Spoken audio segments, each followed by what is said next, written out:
করছো ওখানে বসে? দেখো কী করছো, দেখে আছি তো একবার। আরে আর 2 মিনিট আগে এলে চিপস পিস দেখ ভাই, চিপস নেই, শেষ হয়ে গেছে। আরে কি করছিস রে, কোথার থেকে চিপস পিস তুলে কি খাচ্ছিস? আরে তোর প্যান্টের ওখানে পড়েছিল তাই তুলে খেলাম। খাবার নিয়ে কখনো এরকম করতে নেই। খাবার জানি মানুষ কত কি করে খাবারের জন্য, কি না কি করে মানুষ মাথা থেকে ঘাম পায়ে ফেলে কাজ করে খাবারের জন্য। হ্যাঁ ভাই, তুই ঠিকই বলেছিস, মানুষ এই খাবারের জন্য কত কিছু করে, মাথার ঘাম পায়ে ফেলে। ঠিকই বলেছিস, ঠিক আছে চল দীঘায়।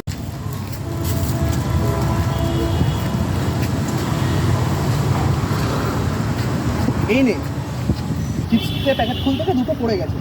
তুই বলেছিস না মানুষ খাবারের জন্য কি না কি করে, দুটো পড়ে আছে, খেয়ে নে। আরে দেখছিস কি, তুলে নে।